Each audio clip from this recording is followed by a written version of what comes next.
Right, hello everybody, welcome to the Clery Football Channel, and we've got a lot to get through here, so I shall just get straight into it. Liverpool last night beat Real Madrid, which is no small accomplishment, and whisper it, but it looks like Arne Slot might already have fixed the many things that were wrong with this team. What we had in this game was one of those very rare examples of both teams looking to be really direct when they had the ball and really aggressive when they did not have the ball. So we did not see a lot of considered build-up through the thirds. We did not see a lot of clever little rotations or intricate bits of play designed to open up space. We did not have a lot of what your dad would call fannying on. And of course, what's interesting about that is that Liverpool's Achilles heel this season has been getting counter-pressed, has been getting counter-attacked, has been having to face loads of long balls, and despite Real Madrid doing all that pretty well last night,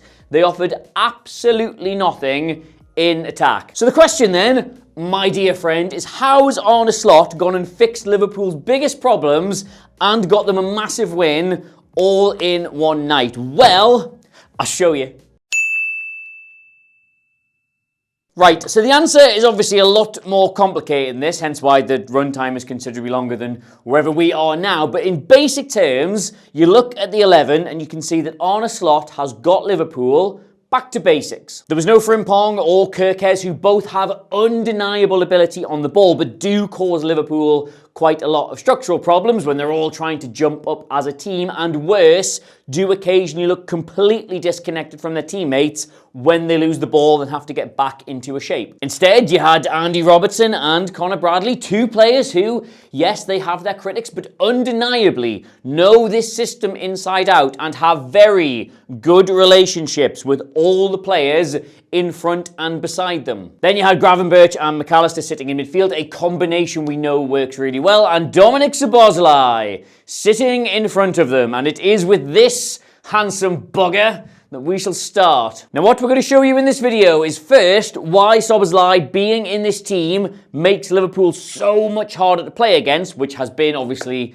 the biggest problem all season. But then after that, the game plan Arne Slot used that went and won Liverpool this game, because it was maybe, in my opinion, the smartest thing he's done all season. So yes, first, Dominic Szoboszlai, right? This season, he has primarily not played in this position. He started 5 games for Liverpool in the pivot. He started 4 games for them at right back, and those are just the starting positions. Even when he is here or here, you will know when Liverpool are chasing a game, Arne Slot loads the pitch with attacking players, and it normally ends up with him finishing the game here. And just to be blunt, right, the Venn diagram of him being shifted out of this area and Liverpool looking not quite right is basically a circle. But of course, in this game, he was back in this position, and his assist for the goal is obviously wonderful, but it's the stuff it's much harder to see that was a lot more important. In fact, it's actually really hard to illustrate his importance in things like stats and graphs, because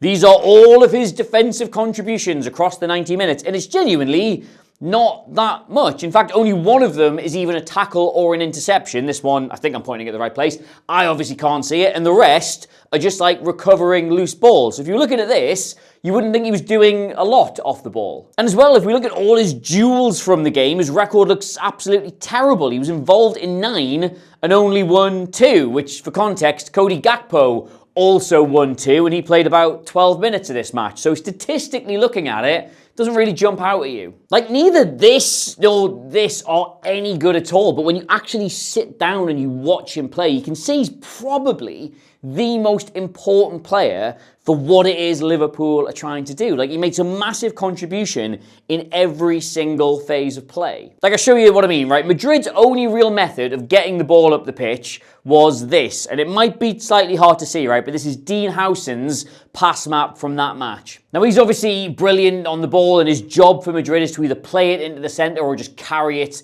there himself. But when you look at it, so many of these balls are driven out into this left-hand side. So obviously a lot of sideways stuff when Liverpool were sitting off, but by and large, when he's got the ball in this area, when they're building up, he's having to go out here. Almost like there's some sort of brick wall in his way that's stopping him connecting with Tchouaméni and Camavinga and Gula and all the players who would be in the centre. And that brick wall is literally Dominic Szoboszlai. Liverpool went back to pressing in their 4-2-4, and you kept seeing him close off the passing lanes in front of the defenders. He would stop them getting turned on the ball. He would close gaps whenever they appeared. He was putting pressure on the ball. Anything you needed out of possession, he was doing. Like this bit here, right? Madrid to have a corner, it's cleared, and just look at the intensity in him to get out and first stop Camavinga turning with the ball, forcing him to play it backwards, and then rushing Howson again to stop him playing it forwards. And so all he can do with it is just knock it back out to the side, by which point the rest of the Liverpool team have caught up with play, and you've now got Wirtz and Gravenberch locking down that side of the pitch. If nobody makes that run out, if nobody takes responsibility for that, Madrid can do whatever they want. That ball's already back in the box. Like, just to be completely clear about this, when you do not play him in this position, Liverpool do not have somebody who does this, because if he's in the pivot or he's at right back, he can't go charging out like that. He is responsible for screening areas of the pitch. So what happens is Liverpool just get passed around, they get played through, the pressure stays on. But when he is there doing this, wah-wah-wee-wah. Likewise, in more settled possession, you can see here that Howson wants to play this ball penetratively. He wants to penetrate with the ball. I'm so immature, but Szoboszlai jumps to Tchouaméni, stops that being an option. The thing is, he doesn't stop there. He jumps past him, keeping the passing lane closed off and pressing the defender himself, which rushes him, which panics him, which forces him into a pass he doesn't want to make, and they lose it. Again, just a few minutes later, he is marking Tchouaméni entirely out of the game, jumps off him to put pressure on the ball, which forces them out wide, and this right here is what makes him so much more than just somebody who is doing this. As Gula runs off him here, 99% of players would quite rightly spot the danger of this pass and run with him. But if he does that, then there is only Salah putting any pressure on the back four and Tchouaméni, which would take the entire team really deep, a lot deeper than they want to be. The thing is, if you are that deep, then it sort of implies that this area is where your numbers are. So without really looking, he instinctively realizes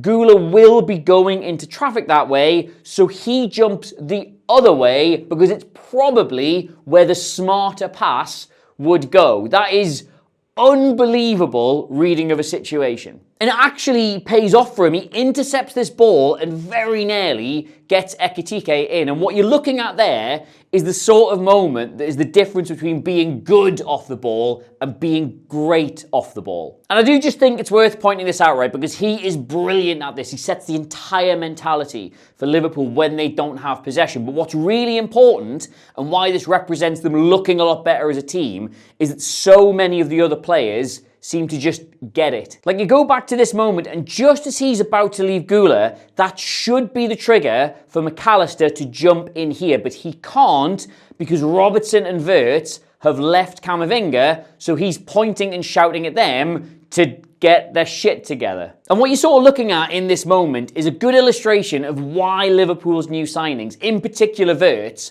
are struggling in this team. Because I thought, again, Wirtz was absolutely brilliant last night coming in off the left. He caused Real Madrid all sorts of problems. But off the ball, Liverpool are such a well-oiled machine, and right now, he's currently not very well-oiled. He's like maybe had one blast of WD-40. He smells vaguely of like 1 calorie cooking spray. Like, Robertson jumps here to stop Valverde getting turned. Brilliant, great idea. And Wirtz, whose man he really is, sees this and does not know what to do. So he just sort of stands there and doesn't do anything. But if he was on the same page as everyone else, he would see Camavinga moving into this space and go with him, thus allowing Alexis McAllister to jump. And if Szoboszlai had read that wrong, which obviously he hadn't, McAllister would have been straight into Gula and they would have won it back that way. So it would have worked perfectly, whatever happened. But yes, just to circle back to what my original point was, Liverpool look almost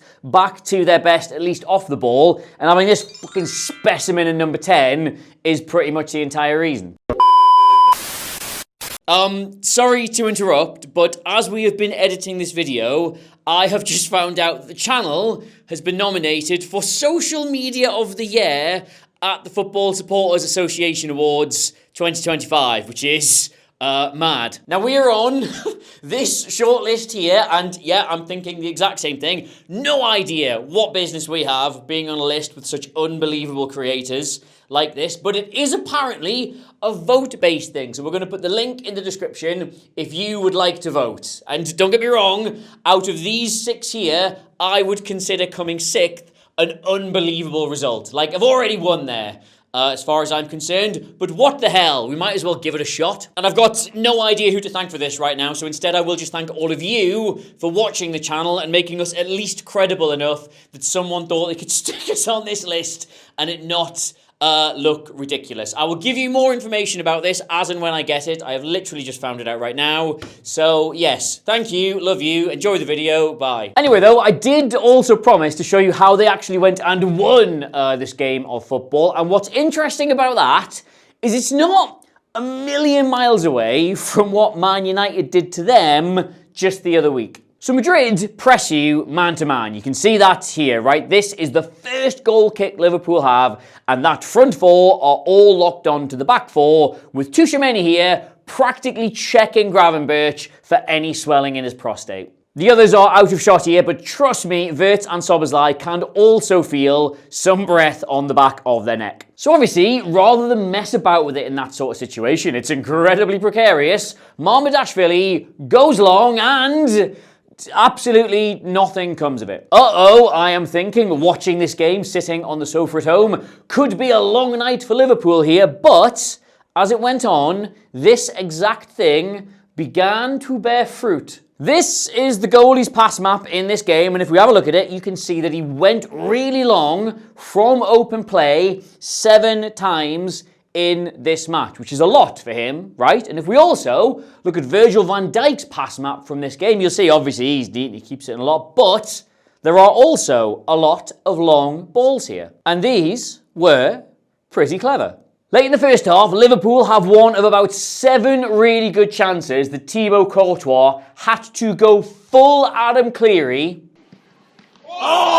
to save. But you wind it back and it's a direct ball up from the goalkeeper, contested by Ekitike, with the second ball picked up by a Liverpool player. And throughout the game, there were loads of situations just like that. This time it's Van Dijk, he doesn't even look, he just hits the right area. Ekitike competes for that first ball and is immediately joined by his teammates who crash the second ball, win it, and nearly fashion a chance. And the thing about a game plan like this, right, is that even when it doesn't work, it still does sort of work. It's another Van Dijk pass long into the right area, but it misses everyone, and Madrid get it back. However, there are so many players in this area, like literally 5 of them all contesting this ball, that Madrid cannot get out, and it's only a foul that bails them out of it. And I know exactly what you're thinking, right? This had nothing to do with how the goal was created. So it's a bit of a stretch, isn't it, to say this idea